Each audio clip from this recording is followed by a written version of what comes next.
बात अगर सियासी गलियारे की हो और उत्तर प्रदेश की चर्चा ना हो जाए तो ये बात आसानी से हजम होने वाली नहीं है। सियासी गलियारों में ये कहावत बहुत प्रसिद्ध है कि दिल्ली का रास्ता ही उत्तर प्रदेश से होकर जाता है।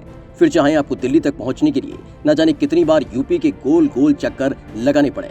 स्वतंत्र भारत के प्रथम प्रधानमंत्री जवाहरलाल नेहरू से लेकर बीजेपी के कद्दावर नेता अटल बिहारी वाजपेयी तक इन सभी ने दिल्ली तक पहुंचने के लिए उत्तर प्रदेश को ही चुना। यहाँ तक कि जब देश के प्रधानमंत्री के लिए बीजेपी की ओर से नरेंद्र मोदी का नाम सामने आया तो भले ही काफी लंबे समय तक नरेंद्र मोदी गुजरात के मुख्यमंत्री रहे, लेकिन पीएम की कुर्सी संभालने के लिए उनको भी उत्तर प्रदेश की धार्मिक नगरी कही जाने वाले वाराणसी का ही रुख करना पड़ा।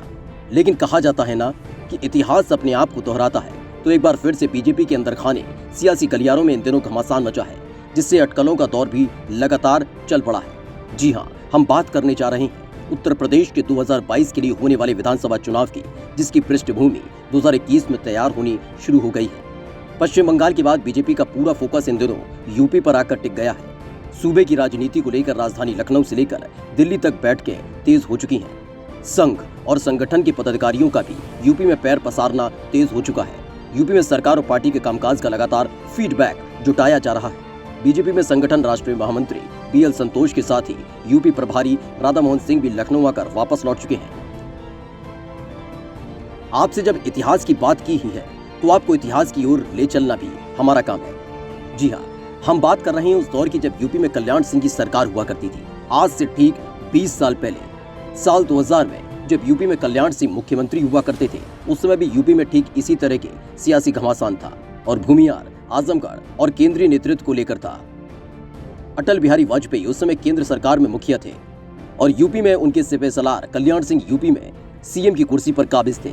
उस समय कल्याण सिंह की मित्र हुआ करती थी कुसुम रॉय, जिनको कल्याण सिंह ने अपनी सरकार में लोक निर्माण विभाग का मंत्री भी बनाया था। को बता दें कि कुसुम रॉय भी आजमगढ़ की रहने वाली थी और जाति से भूमिहार ही थी। यूपी की सियासत में उन दिनों भी अटल बिहारी वाजपेयी के कान इस बात को लेकर भरे गए थे कि कुसुम रॉय को मंत्री पद से हटाया जाए, जिसके लिए उस दौर के कद्दावर नेता लालजी टंडन, कलराज मिश्र और वर्तमान में देश के रक्षा मंत्री राजनाथ सिंह भी अटल जी से इस विषय में बात कर चुके थे।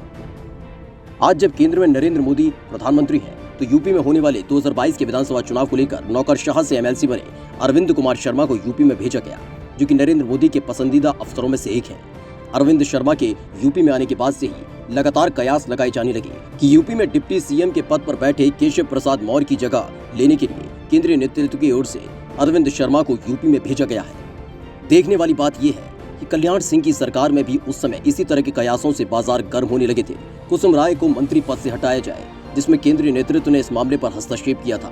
कुसुम राय भी भूमिहार थी और आजमगढ़ से ताल्लुक रखती थी, तो अरविंद शर्मा भी आज आजमगढ़ से संबंध रखते हैं और भूमिहार जाति से ही आते हैं। अब देखने वाली बात यह है कि अब 2022 के चुनावी घमासान में सीएम योगी के बराबरी में केंद्रीय नेतृत्व की ओर से पीएम मोदी के पसंदीदा अफसर अरविंद शर्मा की क्या भूमिका रहेगी और डिप्टी सीएम के पद पर कौन काबिज होगा, ये तो 2022 में ही पता चलेगा। ब्यूरो रिपोर्ट, माई भारत।